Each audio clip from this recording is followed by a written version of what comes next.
Bom, olá, sou o professor Honório Soares e hoje vamos dar continuidade sobre o assunto de funções. Na aula passada vimos sobre funções polinomiais do primeiro grau ou função afim e nesta aula vamos estudar as funções polinomiais do segundo grau, ou também conhecida como funções quadráticas, ou apenas funções do segundo grau. Okay? O objetivo dessa aula é a gente estudar as características das funções do segundo grau, saber identificá-las, os coeficientes, né, que formam a função polinomial, como ela é aplicada na prova, por exemplo, como a do Enem. Vamos fazer um exercício no final desta aula e compreender o gráfico e a forma como essas funções se comportam, ok? Vamos começar aqui pela definição. Lembro lá que na aula passada a gente viu funções do primeiro grau, ok? Funções do primeiro grau eram simples, né? Eram f de x igual a... Tinha um coeficiente aqui chamado coeficiente a, que acompanhava a variável x, mais o termo independente, b, ok? Saía de R em R, nos reais para os reais, e tinha essa lei de formação. Para a gente, lembrando, né? F de x é a mesma cor de y. Se a gente quer saber os valores de y, a gente calcula a função, ok? Variando aqui o x, ou seja, y está em função de x. Okay? Para a gente saber o valor de y, basta a gente substituir aqui o valor de x, ok? Já nas funções do primeiro grau, a gente vai ter f de x igual a...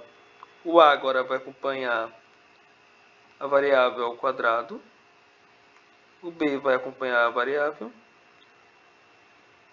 esses dois coeficientes, e o c vai ser nosso termo independente, ok? C aqui vai ser nosso termo independente. Da mesma forma que a gente viu lá, caso a gente queira saber o valor da função em determinado ponto, basta pegar esse ponto, por exemplo, x igual a 1, basta substituir aqui na função, ok? Lembrando, esse a e b e c são constantes reais, fixas, ok? E a tem que ser diferente de zero. Por que a tem que ser diferente de zero? Porque se a for igual a zero aqui, 0 vezes x ao quadrado dá 0. Vai sobrar apenas b, x mais c. Ou seja, vai sobrar apenas uma função do primeiro grau. Então, para que seja uma função do segundo grau, a tem que ser diferente de zero. Ok? Vamos lá. E lembrando lá, ainda das funções do primeiro grau, a gente viu que o gráfico dela era uma reta, né? Nesse caso aqui, por exemplo, essa reta crescente era de uma função ax mais b. Ok? Já nas funções do segundo grau, a gente vai ter uma curva. O gráfico dela vai ser uma curva chamada parábola. O seu domínio serão os números reais, tendo ela um eixo de simetria paralelo ao eixo das ordenadas, o eixo y.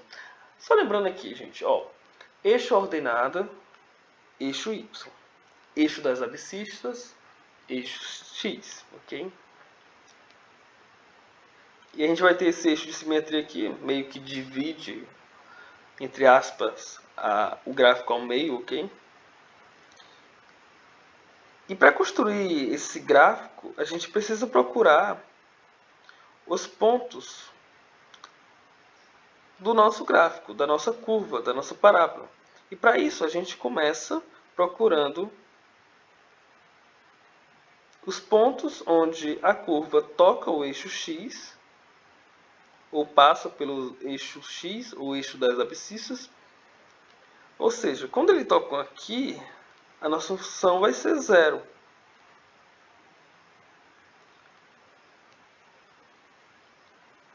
Então, para começar a construir nosso gráfico, a gente primeiro precisa encontrar os pontos onde ela toca o eixo x, ou seja, onde a função é zero, se anula. E esses pontos, por exemplo, x1 e o x2 aqui, são chamados de raízes.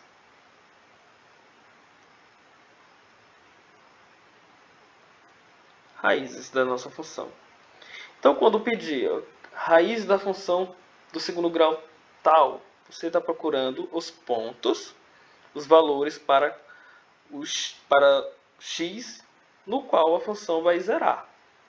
Ou seja, a função vai tocar ou passar pelo eixo x. Quando a gente pergunta quais são as raízes, a gente está simplesmente perguntando para quais valores de x, que eu substituí aqui na minha função f de x a x quadrado mais bx mais c, para quais valores de x essa função vai zerar, vai ser zero. Ok? Ou seja, vai tocar o eixo x. Porque lembro lá, né, gente? Lembra que f de x é a mesma coisa de y. Ok? Se isso aqui for igual a zero, então ela não vai crescer, né, no eixo das ordenadas. Ou seja, ela vai continuar aqui, ó. Deixa eu pegar outra corzinha aqui. Até que eu vermelho. Se o y for zero, então ela vai continuar em cima do nosso eixo x. Ou seja, vai tocá-lo aqui, ok? Nossa função, se ela for zero, vai tocar o eixo x. Porque ela não vai ficar aqui, ou aqui, ou aqui, porque o valor de y será zero, já que a função vai zerar. Então, para quais valores de x essa função zera? Esses valores serão chamados de raízes da nossa função. Ok? E para encontrar esses valores, a gente tem uma fórmula chamada fórmula. Tem essa fórmula aqui. Ela é chamada fórmula de Bhaskara aqui no Brasil, mas eu não sei ao certo por que é chamada de fórmula de Bhaskara. Mas o termo correto seria fórmula de resolução de funções do segundo grau. Apenas aqui no Brasil, se eu não me engano, que ela é chamada de fórmula de Bhaskara, mas o nome correto dela seria fórmula de resolução de funções do segundo grau. Ok? Polinomiais do segundo grau. Mas enfim, não vamos ligar muito para a nomenclatura. Essa função nada mais é do que x igual a menos b mais ou menos raiz de delta sobre 2a. E o delta é dado pelo quê? Delta é dado pelo b ao quadrado menos 4ac. Lembram lá? A gente aqui está trabalhando apenas com as constantes que tem na nossa função. A, b e c. Para você saber resolver, saber quais são os valores que a função vai zerar, para quais x eu preciso tomar e substituir para a função zerar, basta eu verificar aqui, ó. Fazer a resolução aqui. Basta você pegar o valor de b lá na função, o valor de a, o valor de c e resolver. Dá uma olhada aqui numa coisa interessante em relação ao delta. Se existirem duas raízes reais e distintas, o delta vai ser maior que zero. Ou seja, se o delta for maior que zero, se esse valor aqui, deixa eu apagar aqui, eu escrevi,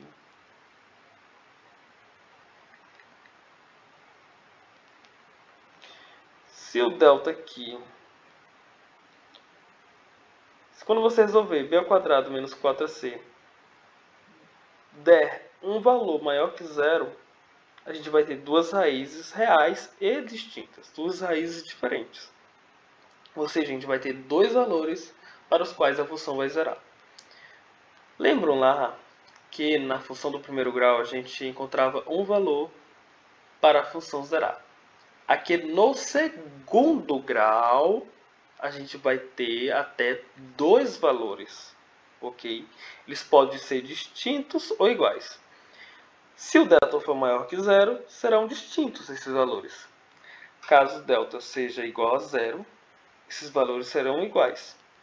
Caso delta seja menor que zero, não vai existir raiz real, ou números reais que satisfaçam os valores para os quais a função vai zerar, ok? Vamos falar um pouco também dos coeficientes. Vamos primeiro falar do coeficiente A. O coeficiente A é responsável pela abertura e concavidade da parábola, ok? Por exemplo, se A for maior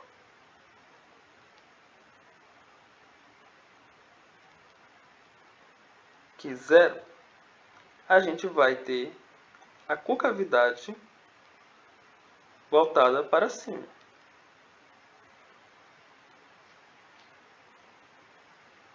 Quando A for maior que zero, a gente vai ter essa concavidade voltada para cima. Ok. Caso A seja menor que zero, ela será voltada para baixo. Apenas isso. Se o A for maior que zero, teremos uma concavidade para cima. Se o A for menor que zero, teremos a concavidade para baixo. Por exemplo, nessa função aqui, f de x igual a 2x²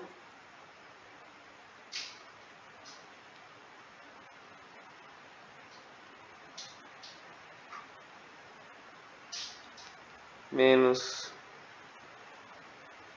2x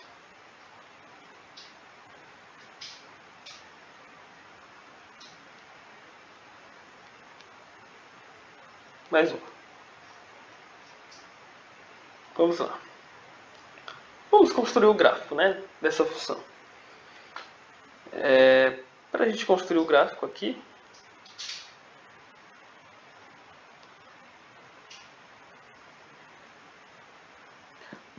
vamos olhar primeiro os outros coeficientes, na verdade.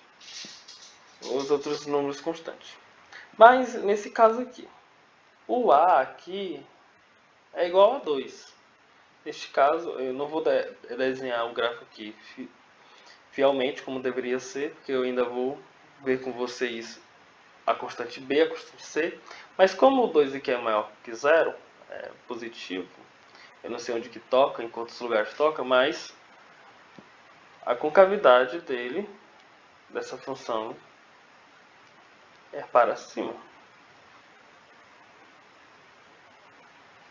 Lembra aqui, ó. Se for maior que zero, a concavidade para cima. Caso fosse menos 2, essa concavidade seria para baixo.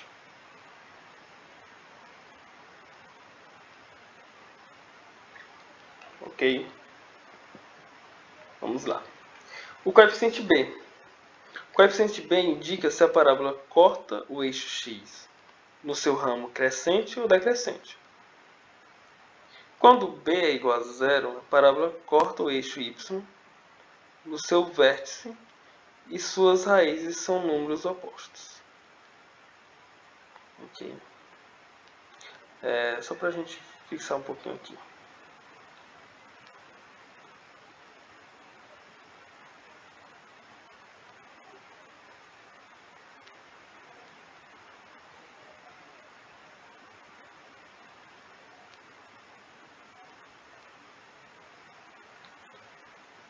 Quando B é maior que zero, a gente viu aqui o seguinte. Ela corta o eixo y no seu ramo crescente. Está crescendo aqui, olha. Está crescendo, então corta aqui, ó, o eixo y no seu ramo que cresce.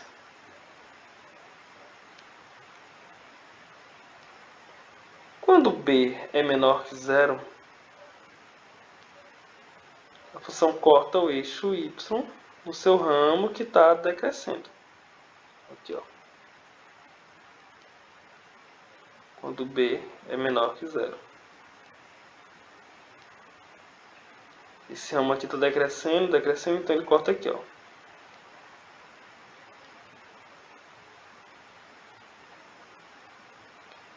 Se b for igual a 0, ela vai cortar bem no seu vértice.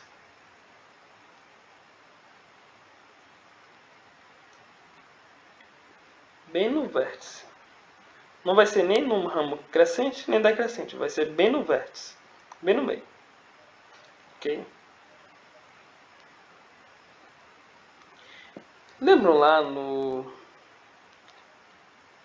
na função do primeiro grau, o termo independente ele dizia onde a parábola, ou na verdade lá na função do primeiro grau a gente tinha uma reta. O termo independente lá, a x mais b, lá o termo independente era o b, né? Era primeiro grau. O b determinava onde a reta ia cortar o nosso eixo y aqui, ó. Já aqui em funções do segundo grau, quem é o nosso termo independente? Quem é que está sozinho? Quem é que não acompanha o x? É o termo, é a constante c. Então, ax ao quadrado mais bx mais c. Então, essa constante aqui, esse termo, é o termo independente. Ele não acompanha nem o x. Não acompanha a variável. Então, ele vai dizer aonde, nesse caso, onde a parábola corta o eixo y.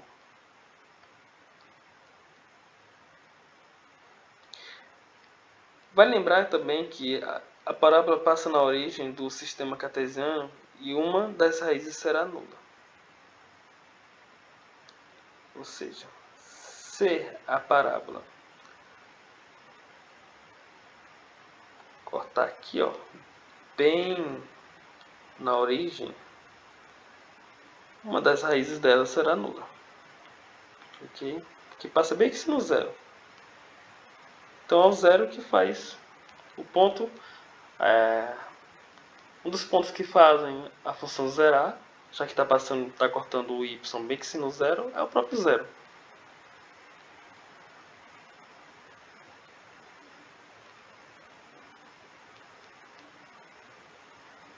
Então temos aqui. Se c for maior que zero,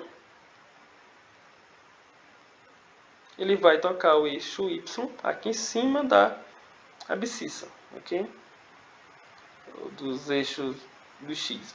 Vai tocar aqui em cima do eixo x. Se c for igual a zero, vai tocar bem na origem. Já se c for menor que zero, vai cortar abaixo do eixo x, ok?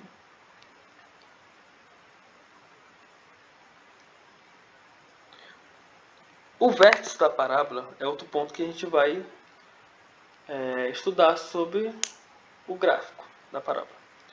É o ponto onde a parábola toca o seu ramo e vamos representá-lo por v. Os pontos de máximo e de mínimo são calculados pelas coordenadas do vértice. Vamos traduzir isso. O vértice aqui é onde ela vai aqui e tem o seu máximo aqui. O vértice é isso, ó. Máximo aqui. Já esse aqui é o mínimo. Vértice mínimo, ponto mínimo. Se o A for menor que zero, lembrando, com cavidade para baixo, então a gente vai ter um ponto de máximo. Se o A for menor que zero, com cavidade para cima, a gente vai ter aqui o ponto de mínimo. Ok?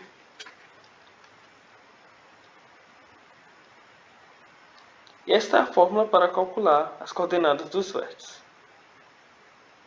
Lembrando lá, as coordenadas são x e y. Esse ponto aqui, x e y. Ok? Para calcular a coordenada x, basta pegar menos b sobre 2a. Para calcular a coordenada y, basta pegar menos delta sobre 4a. Ok?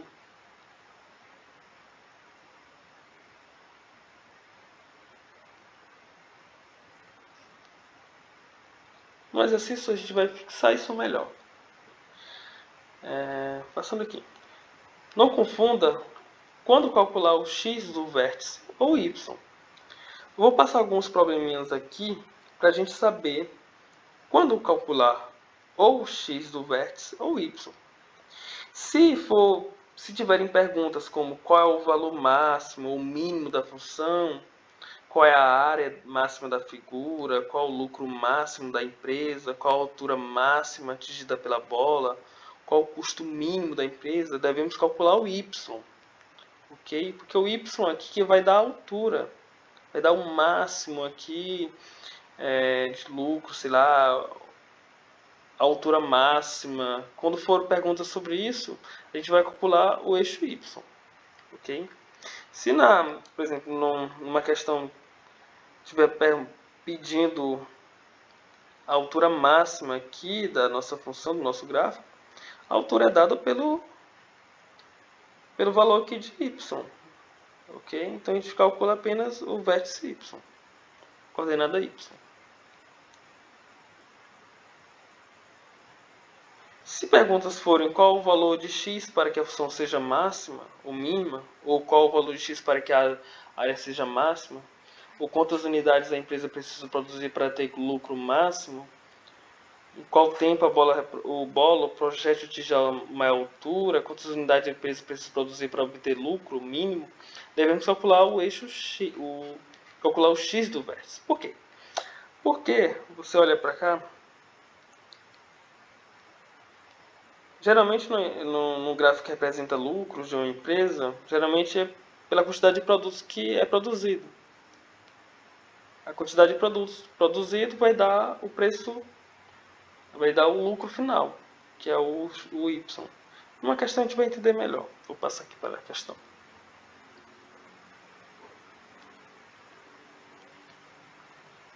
Por exemplo, nessa questão aqui, do Enem 2009, a prova foi anulada, mas é uma questão do Enem. A empresa WQTU Cosméticos vende um determinado produto X, cujo custo de fabricação de cada unidade é dada por... Aqui é o custo, ok. O custo de fabricação, quanto eu gasto para fabricar cada produto? 3x ao quadrado mais 232. Ok? E o valor de venda é expresso pela função 180, venda aqui, 180 x menos 116. A empresa vendeu 10 unidades do produto X. Contudo, a empresa deseja saber quantas unidades precisa vender para obter o lucro, um lucro máximo. A quantidade máxima de unidades a serem vendidas pela empresa WQTU para a obtenção do maior lucro é... Vamos lá para essa questãozinha aqui. Primeiro, a gente precisa da função lucro, ok? Função lucro. Ele está perguntando quantas unidades ou quantos X produtos a empresa precisa vender para obter um lucro máximo. O lucro vai ser o resultado final, é o nosso y, ok? Então a função lucro, vamos chamar de L de x, ok? Função lucro.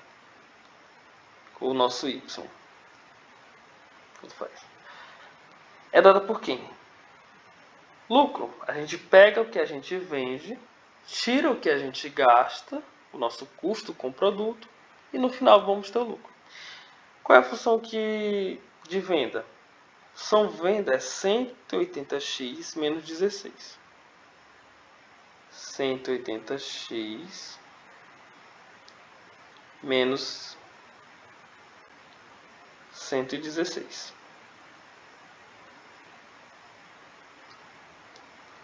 Isso é a venda, ok? A gente pega o que a gente vendeu menos o que a gente gasta na fabricação de cada produto. O custo, né? Então no final a gente vai ter o lucro. E qual o custo aqui? É 3x ao quadrado mais 232. 3x ao quadrado mais 232. Então L de x vai ser o quê?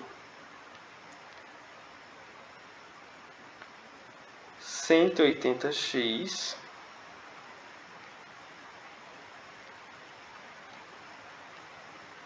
menos 116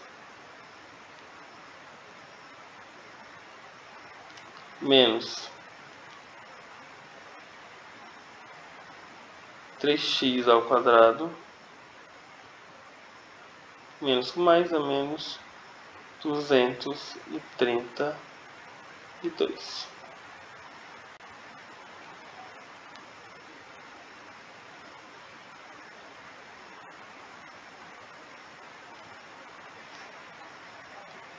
L de x é igual a quê? Menos 3x ao quadrado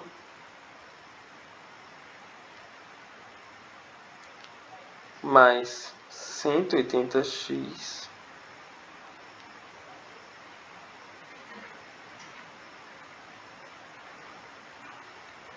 menos 116 mais 232 vai dar 348. Presta atenção.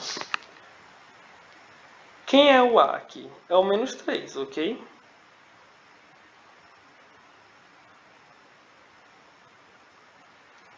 O A aqui é o menos 3. O A é o número que acompanha o x ao quadrado. Quem é o B? É o número que acompanha a variável x. E o C é o termo independente. A pergunta é, vamos voltar lá à pergunta. A quantidade máxima de unidades, ou quantidade máxima de quantidade X de produtos que a empresa precisa vender para a obtenção máxima de lucro. Quanto que eu preciso vender? Quantas unidades X eu preciso vender para ter um lucro aqui máximo, para ter aqui máximo? Eu preciso saber em qual ponto X aqui a altura vai ser máxima. Então a gente está procurando quem? O X do vértice. Ok? Em qual ponto essa altura vai ser máxima? Em qual ponto o lucro vai ser máximo? Só para a gente ter certeza aqui, ó. Viu? Em quantas unidades a empresa precisa vender para ter lucro máximo? Funções, perguntas como essa, a gente precisa calcular o X do vértice. Como se calcula o X do vértice? Muito fácil. Menos B sobre 2A.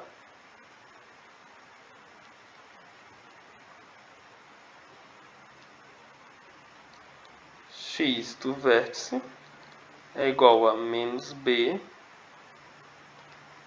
sobre 2A.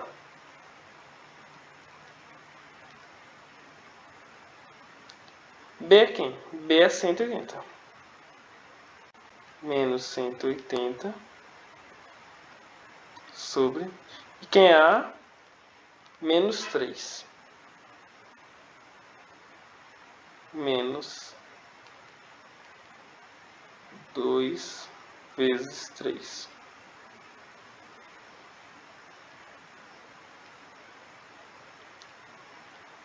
Menos 180.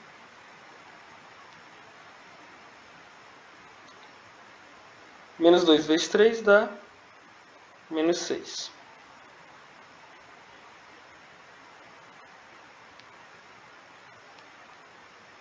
Cento e oitenta sobre 6 dá 30.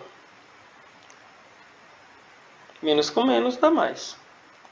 Então, preciso vender X produtos, ou 30 produtos, para obter um lucro máximo. Então, a resposta aqui é 30. Então, preciso de 30, se eu vender 30 unidades, ela vai obter o lucro máximo. Então é isto. Eu vou disponibilizar nesta aula também de questões relacionadas com funções do segundo grau, nesse caso, questões cobradas em provas anteriores do Enem, para vocês responderem em casa e devolverem, ok? Essa será a nossa forma de avaliação. Vou repassar pelo e-mail de cada aluno as questões, tanto questões voltadas para o Enem como para outros vestibulares. Obrigado, até a próxima.